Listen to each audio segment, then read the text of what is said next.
And whenever all the other students got down on the gym floor to do exercises, I hopped up on the bleachers and was crushing this pain pill up on my book, and snored it right in front of my gym coach. Didn't even care. And as soon as I got done, my gym teacher just looks at me and he's like, "You ready, Justin?" And I was like, "Yep." So I just hopped down there and do my exercise and everything. It was crazy. By like the third year of ninth grade, I was hanging out with this guy named Daniel, and me and him used to skip school a lot. And I remember at Shelby High School, there's a McDonald's like right next to the high school, right? So a lot of the cool kids would show up at that McDonald's every morning before school, and that's where we would all hang out, smoking cigarettes, getting high, and going to class. And I was hanging out with this Daniel dude, and he was like, "Hey man, you want to skip school?" And I was like, "Yeah, you already know, man." So we walked down the street to this store called Esch's, and we hung out in front of the store until we were just asking any random person we could think of, "Hey man, will you get us a 6-pack of beer? Hey man, will you get us some beer?" This old black man was like, "Sure, I got you, man." Walks into the store, comes out with this 6-pack of Bud Red Label, and so we skip on into the woods, and me being like every bit of 120 pounds, killing four beers and everything. I was feeling pretty good, and we stumbled back to the McDonald's, and we're hanging out at this McDonald's. Finally, school ended, right? And I was like, "Man, I gotta go back to the school because I'm getting picked up today." As soon as I walk back to the school, man, the principal sees me stumble. Is like, "Justin, can you come to my office?" Oh God. I go to the office, and he's like, "You have two options."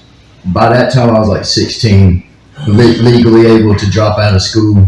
He was like, "You have two options, Justin. You can either A, go to alternative school, or B, you can go ahead and quit." So I was like, "You know what? I'm done. Bye." So I I found my way back to the house, and as soon as my dad found out I dropped out of school, he was like, "You can either go to work, or you can get the hell out of my house." Yep. So I ended up getting a job at this junkyard, Patterson's junkyard here in Gastonia, pulling parts and stuff like that. By the age of about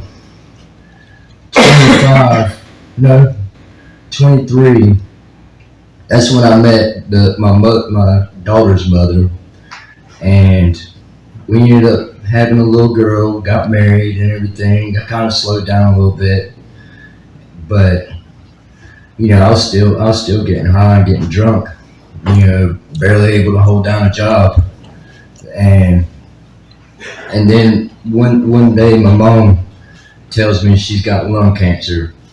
So, me not really ever really experiencing anything like that before, I just kind of like, "Oh, okay, so what are we going to do about it?" And the doctors, they ended up removing one of her lungs, and, she was like really sick, she was on oxygen and stuff. And by that point, me and my daughter's mother and our daughter, we had moved out because I was just tired of putting up with my mom and everything.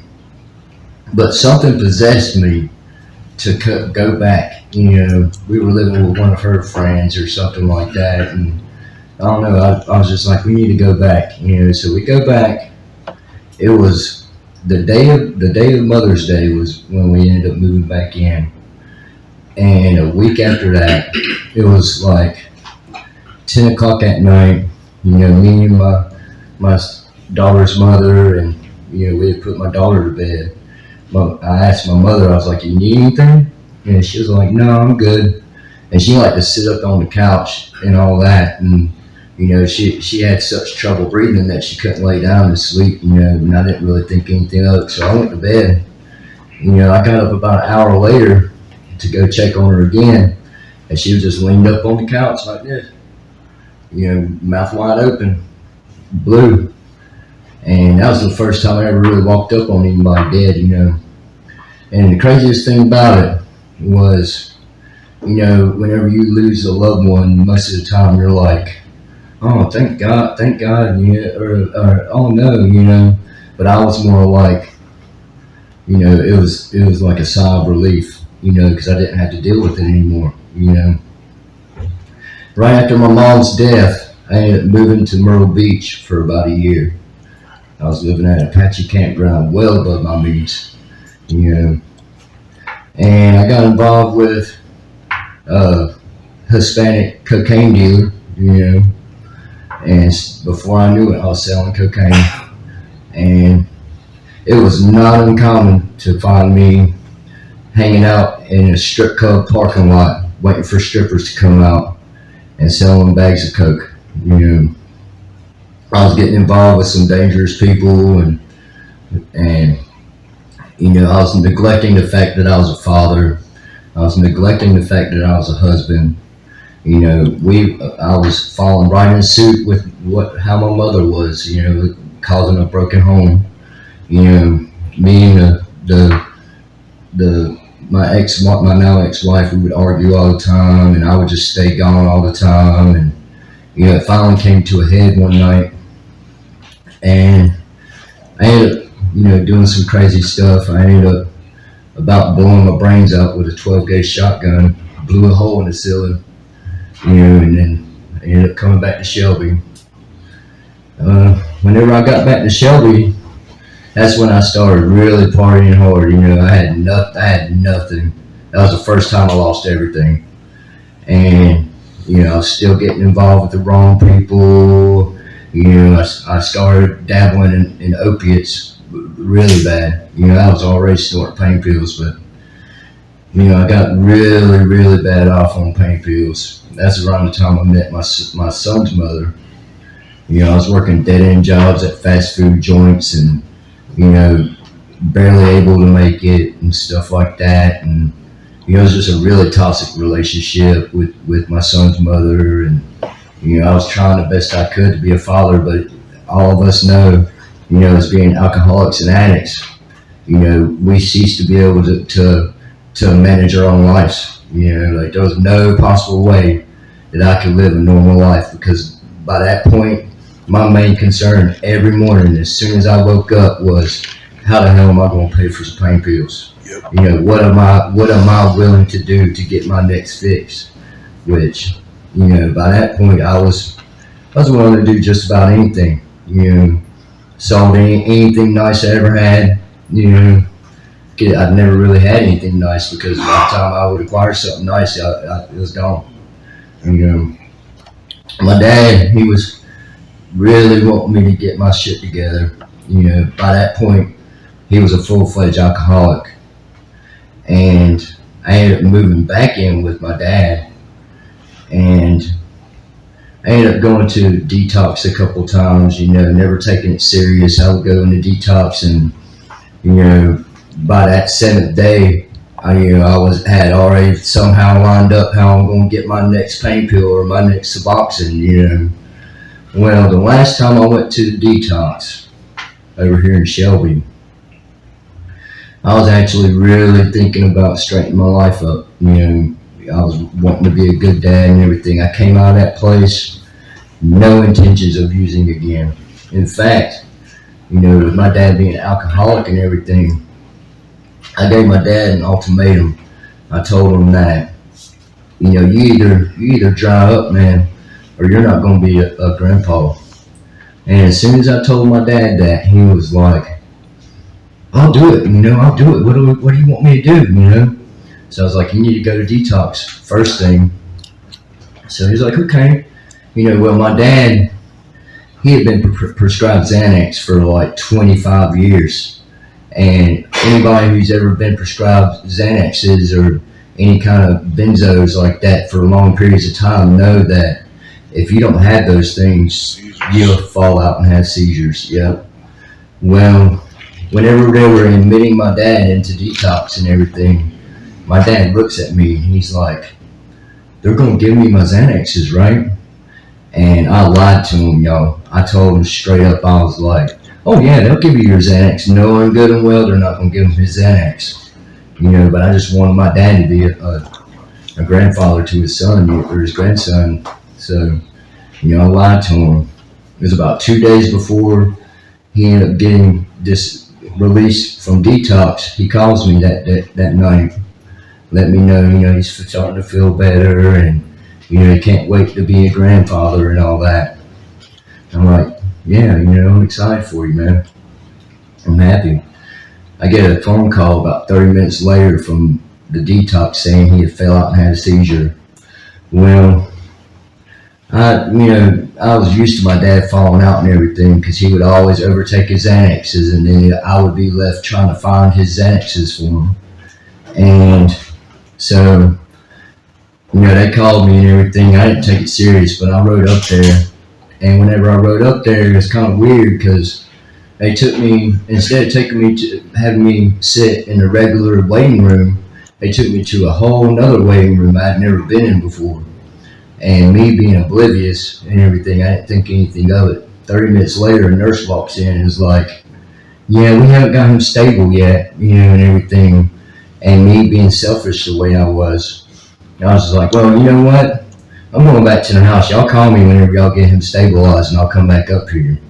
By the time I pulled back in my driveway, they told me that he had fell out, and they had to lower his core body temperature to prevent any more brain damage and flew him to Charlotte. And so when they told me that, that's when the reality of everything sunk in, that my dad's going to die. And 3 days later, he died. After my dad died, that's when I really fell off, y'all. I had never tried meth a day in my life. I'd never tried heroin. I'd never smoked crack. I'd never done anything like that. But man, as soon as my dad died, my hero died, I went all in. I was smoking meth, shooting meth, snorting heroin, you name it, I did it, And I got involved with some of our former local meth dealers and everything, and got into selling meth. Basically threw my whole life away on that. Well, I ended up finally getting into some trouble, and when I finally got into that trouble I needed to get into, they ended up sending me to prison. The first go around, I did 11 months. No, I did 9 months. I went to Salisbury, processed, went to Harnett, finished out my sentence and everything. By the time I got out, for the first 7 months I was out, I was doing pretty good. I wasn't using. I was clean. I wouldn't say I was sober. I was still drinking in the closet and everything, but I definitely was not thinking of recovery in any way. I was just living. It didn't take me long before I got in another toxic relationship, and I was steadily drinking in the closet, working, dealing with BS in the relationship and everything. And then this girl ended up kicking me out, and I had nowhere to go except back to Shelby, where I came from, around all the same people I used to involve myself with. And you can do the math on that. It don't take you long dealing with those kinds of people before, you hang with dogs, you get fleas. I lasted about 2 months, doing that again, before I finally, I got pulled over a few times. I ended up getting a couple more charges, drug charges, and I was on post release at this time. And the judge gave me the option of either A, I can go ahead and activate my suspended sentence, which I would have been back in prison for about 6 more months, or I can take a 90-day CRV, and then when I got out, I could finish up my post release. And me, already being through the ringer one time, I was like, yeah, let me get that 90-day CRV, screw post release, So I ended up getting shipped off again. And this is where the change happened, you guys. You think that first 9 month sentence that I did would have been the one that changed me. Nah, I was just right up in the bullshit, But this second go around, whenever I went to prison, I had one night I was sitting on my bunk and I was just looking at all the BS around me, like all these, there was a lot of drugs in prison, y'all. There's a lot, you can find drugs easier in prison than you can, when people tell you that, it's the truth. You know what I mean? I was just looking at all these people twanked out on K2 and all these people passed out on Suboxones and everything. And I was like, is this how I really want to live my life? Do I really want to go in that vicious cycle of going in and out of prison? Or, I don't know how to explain it, you guys. It was like, I just had an awakening. And, whenever I realized this, that's when I decided, I'm just going to ride my bunk for the rest of the time I'm here. And so that's what I did. Just basically focusing on what am I going to do when I get out? What am I going to do to better my life when I get out? How am I going to stay sober? How am I going to stay clean? Well, about 2 or 3 days before I'm released from prison, I had nowhere to go. Nowhere. I was destined to be sent right back to where I just came from, and I wasn't having that because the last time that happened, it wound me right back in prison. So I go to my caseworker and I'm like pleading with her, where can I go? I want to go to some kind of sober living, like somewhere that's going to help me change my life around. So I called the local Oxford house, Stonehaven, which Butch here answered the phone and did my interview. And sure enough, I got accepted into the Oxford house 2 days before I was released from prison. Like, by the grace of God, I had somewhere to go besides Shelby. Alright, so I'm finally released from prison, on September the 10th, 2023. And I am released with a pair of white kitchen pants, a gray t-shirt. Now, mind you, whenever I I had that awakening, I started attending NA and AA meetings, right? And right before I left, I had acquired an NA book, right? Which is kind of weird because I'm an AA guy now. But anyway, recovery's recovery, right? So I show up at this Oxford house with that to my name, nothing else. Literally, I had nothing. And that man right there greeted me in the driveway of the house now where I live. And the first words to come out of Butch's mouth, you guys, was, "Welcome home, brother." Mind you, it was a lot to take in, like, I had nothing. I didn't even have a game plan of what I was going to do to get my life together. I knew that I was going to have to get an ID. I didn't have an ID. I didn't have a social. I didn't have a birth certificate. I didn't have anything. So I show up, and the first night I'm at the house, I was so used to there always being noise, and it was so quiet that I couldn't sleep. I wasn't used to it. I had grown accustomed to there being noise and BS all around me, So the next day, I wake up, Butch is already up, and I'm like, man, I want to go get my ID, this and that. He gives me $20, which I was like, wow, $20 is a lot when you ain't have nothing. I took that $20, walked to the 7-Eleven, got me a pack of cigarettes, and then I walked straight to the DMV right down the street with my red jacket sheet with my prison ID, got me an ID, and then I took the rest of the money from that 20 that I had and used it all for bus fare. I took a bus uptown to find my job, which I acquired 3 days after being out of prison. The first few weeks I was in prison, this was my second awakening.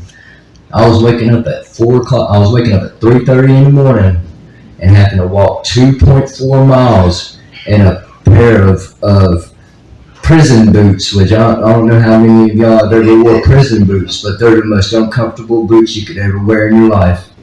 You know, and they were a size too big for me too. Oh God! But the job required me to wear boots, you know, so I wore those boots, and I would walk those 2.4 miles to work, and then 2.4 miles after working 12 hours in a very physically demanding job too, by the way, back to the house. And I remember probably about a week after I started working, one morning I was walking to work, and my feet had blisters on them, and I was struggling so bad just to keep it together. And I just look up at the sky, right? And I it's like I was speaking to God. I was like, God, you see my struggle. You know, if nobody else sees my struggle, He sees my struggle. You know what I mean? And for some reason, it just gave me the power and strength to just keep pushing, just keep doing right and everything. Before you knew it, I had to ride to and from work, and you know, I started steadily advancing in my job and everything, and things just kept getting better. You know, by that time I had started making meetings, I had started my recovery and everything. And you know how a lot of people sit there telling you, you know, stick around till the miracle happens. You know, you'll see, man. You'll see, like. You'll begin to be blessed. In my recovery, I am blessed on a daily basis. Oh yeah. I can every day some kind of blessing happens to me. And being in recovery and everything, you know, back when you're in active addiction or active alcoholism, you know, you tend to take the little things for granted. You don't really notice these little things that, you know, there's things now that I cherish in my life, like I mean, I can't really explain it. It's just like a good job, and you know, having a warm bed to sleep in. I've got food in my refrigerator. You know, like my bills are paid. I'm actually paying bills now. You know, like I've actually had nice things now. You know, before I had nothing. I was towards the peak of my addiction. I was living in a book bag, literally. Like I was strolling the streets with a book bag on my back with nasty clothes and never could keep anything. You know, now I've got an extensive wardrobe of dozens of outfits I don't even wear. Like I feel like I wear the same things every week, you know. Like, but I'm blessed to have those things, and I would have none of these things, none of them, if it wasn't for my recovery, for God and my recovery. You know, there's just so many different things that I can think about like that. I have I'm setting goals. You know, I'm constantly meeting my goals. You know, I've actually here recently I have started some new goals. I don't really want to reveal to right now, but you know, like well, I'll go ahead and say, you know, I have zero credit. You know, I never once thought about building my credit. You know, until now, and now I'm thinking about how, you know, eventually I would like to have my own place and a vehicle, and you know, and all these nicer things in life. You need to have decent credit. You can't even finance anything without credit. You know, like I was talking to Butch and Francis today about how are some ways I can build my credit. You know, I've never in my life would have thought about building credit when I was straight out on drugs. You know, yeah, it's something else. You know, like I never would have thought try to work out how I could figure out how to drive legally. You know, like right before I went to prison, y'all, I had finally sold my dad's house. You know, and we split it 4 ways between my twin brother and my 2 half sisters. I got $9,000 out of it. And this was while I was strung out on meth. I was kind of smart about it. I took $6,000 of it, bought a brand new Jeep. But I bought this brand new Jeep without a license. You know how I ended up having to get that Jeep from a dealership without a license? Because in the state of North Carolina, you cannot get a vehicle in your name if you do not have a license. My dumb ass got another fellow dopehead to put it in his name. Oh, You know what I mean? And as soon as he found out I went to prison, sure enough, he showed up at my twin brother's house with the police to pick up his this Jeep. Jeep. Yeah. He ended up, I didn't find this out until I was in prison. And apparently he ended up taking that Jeep and selling it to a fentanyl dealer for fentanyl. And God rest his soul, he passed away about a month ago from fentanyl. But here's the beauty of recovery, guys. You know, if it wasn't for recovery, I would have never. When I got out, I would have been so mad at this guy. You know what I mean? I probably would have ended up back in prison. But one of the first things I did after I had completed the third step was I reached out to him, and this is before I ever started my resentment list, or started making an amends list. I ended up getting in touch with this guy, and I forgave him for taking the Jeep. The nicest thing I ever owned in my life. That thing had 94,000 miles on it. But I ended up forgiving him for getting rid of my Jeep. I made amends with him, and like I said, he ended up passing away about a month ago from fentanyl, y'all. They found him in his brother's yard. He had been sitting there for 12 hours. But anyway, back to how things are now. Back before I got clean and sober, I never would have expected where I'd be at today. I never would have expected that I would be working for a legitimate company with nice benefits, and I never would have thought I'd have my own workshops with my name sewn in them. That goes back to being appreciative of the little things. I never would have been able to appreciate the fact that I wear mechanic style work shirts with my name sewn in them. I get to go to a job now that whenever I get off work, I feel like I've accomplished something. I feel like I'm doing something with my life. And I mean, it's not the best job, but it's definitely like if I play my cards right, if I keep my recovery first and pursue this as a career, this is a career I could retire from. I operate 48-ton machines, like monsters of machines. I never would have thought I would know how to operate an excavator, or be able to lay storm drains and stuff like that. I never would have thought I'd have my bills paid. I got 5 phones. Who needs 5 phones? You know what I mean? 2 of them work. I got one as a work phone and one is my personal cell phone.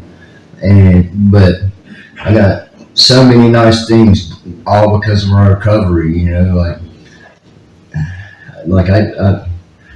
There's just so many things about my recovery that just makes my life worth living now. I had those days where I'm living life on life's terms.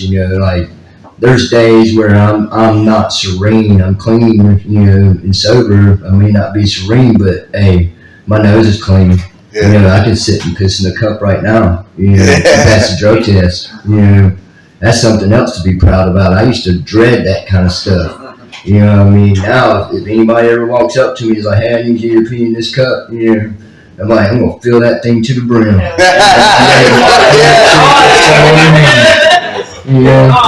And then what are you gonna say when it says I pass? And here's another story, right? That has to do with my recovery and everything. whenever I got out and I started this first job I was working. I worked this job for about 8 months. I was getting paid very little. I was getting dragged through the mud and everything. It was a hard job, y'all.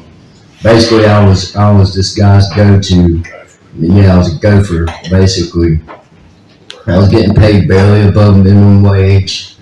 And I'd been working this job for about 8 months, and through that 8 month span of time, the company I'm with now was also at this job site watching me. And I had no idea these guys were watching me. And then one day I get a random phone call while I'm at work. And this guy's like, hey man, I need you to run to the North Parking lot. I need to ask you something real quick. And I just thought it was one of the subs asking me something about the job I'm already doing, But as soon as I run out to the parking lot, I see this super nice, brand new F-250 pickup truck. It's the only vehicle in that parking lot. I was like, oh man. And I knew who it was. I knew it was the A&A guys. So I run up to this truck and I'm like, hey man, what's going on? And he was like, this guy named Hunter, he's the owner's son of the company. He was like, hey man, I just want to let you know, man, we've been watching you for months now, man. And we've been watching how these guys have been treating you and everything. How you feel about working for us? Yeah. As soon as he said it, I was like, where do I sign up? He was like, hey man, all right, so you think you can go to the shop right now, submit a drug test, and finish your paperwork? I was like, yes, I can.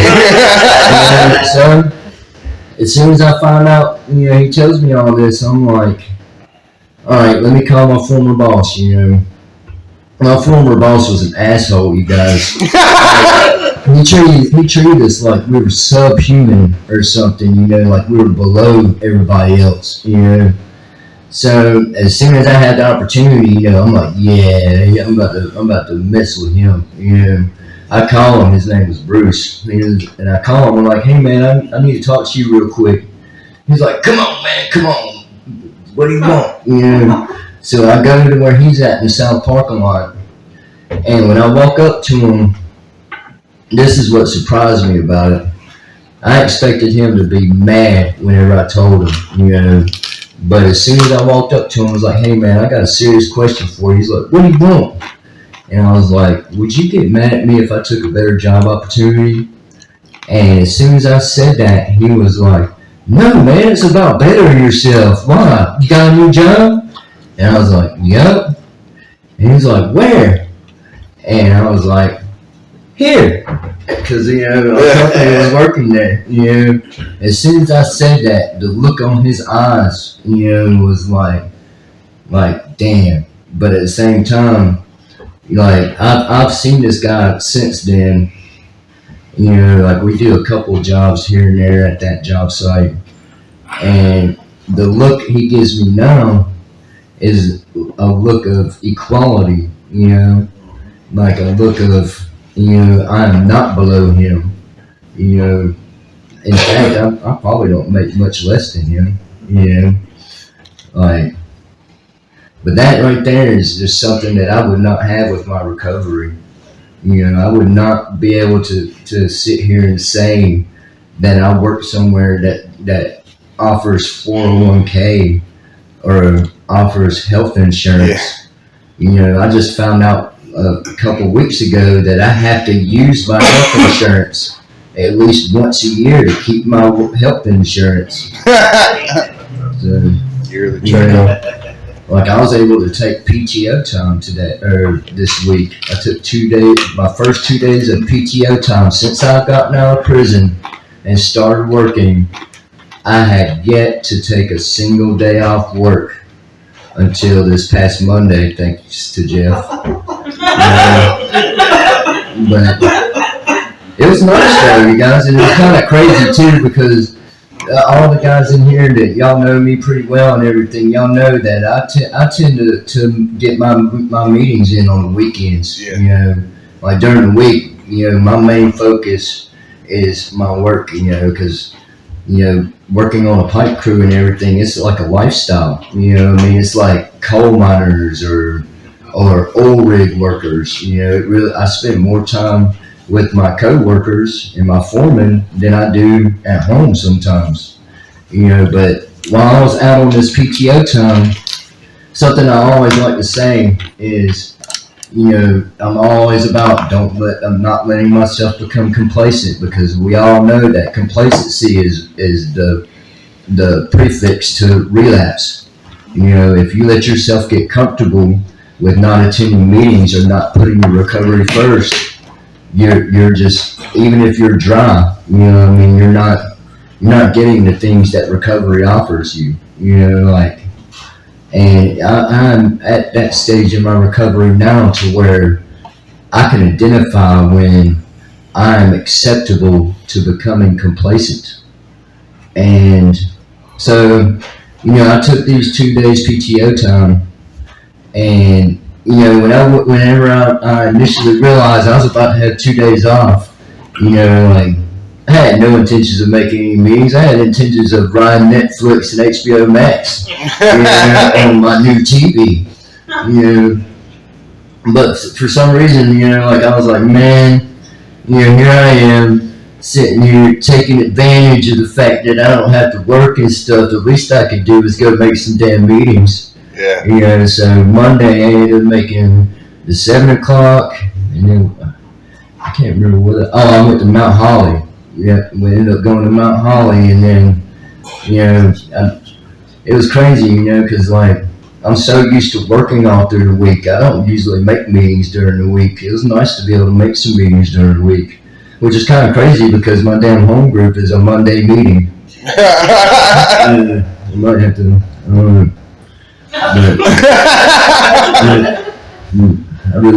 I'm ready for Richard's meeting to start back up, you guys. I am.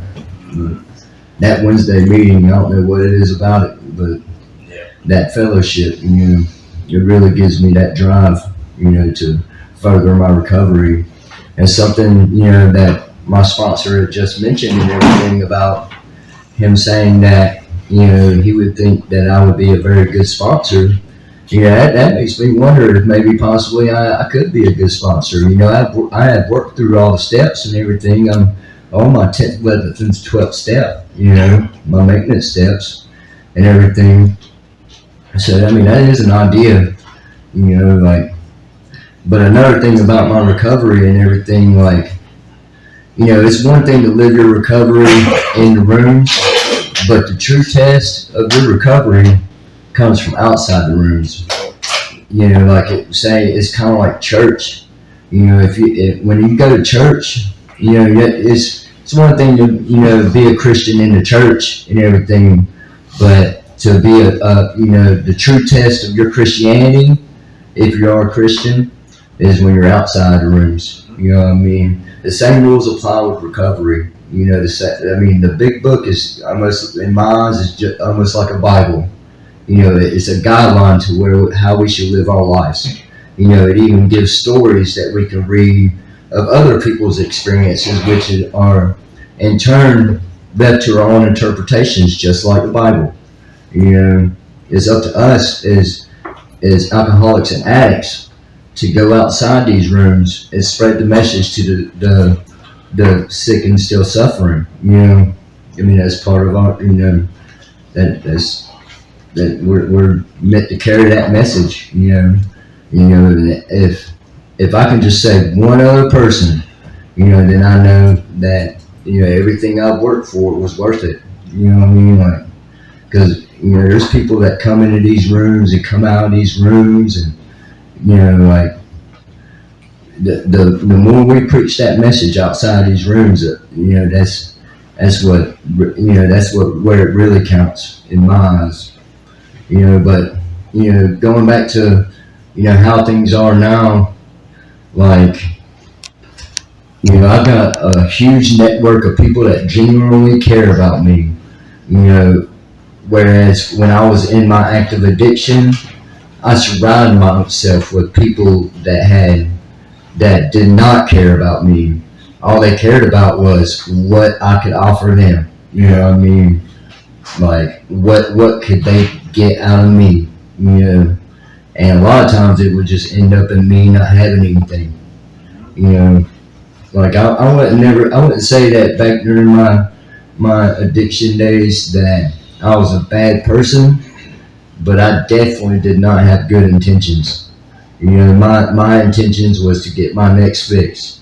Now my intentions are how am I going to progress in my life? How am I going to make up for the damage that I have caused in my life? Because I have caused a lot of damage to a lot of people. You know, and I did not realize that until now. You know, like there's still a couple of amends that I need to make, but they're more amends that, you know, are real touchy subjects. You know, real like I have to tread lightly on those. But for the most part, you know, I've made amends with every single person that I could think of that I have harmed in my life. You know, and that to me has helped me a lot. You know, like that has gave me a lot of closure. It has gave me to, and also another thing that's beautiful about my recovery is I can identify my character defects. You know, like I know how I work more now than I ever have. You know what I mean? I have figured myself out more now than I ever have. Like I used to not know who I was. You know what I mean? Like I used to hate myself. I used to look in the mirror and just with disgust. You know, I hated myself so much that I tattooed "I hate myself" on my arm. You know, I covered up one of them, but with a tattoo machine I got on Amazon. I used to hate myself, and because of my recovery, I'm learning to love myself. You know, I'm not all the way there yet. There's days where, you know, I'm not like, oh, I love myself all the time. You know, I mean, there's days where I'm just like, you know, but I have more good days than I do bad days. And it's like that saying, you know, my worst day in recovery is still better than my best day of addiction. Yeah. And that's the truth, y'all. You know, like I used to self-medicate on drugs, and you know, and I would still be sad. You know, I'm able to manage my depression now. You know, thanks to my higher power. And well, it looks like it's like 10 o'clock, so I guess I'm gonna hand the floor back over.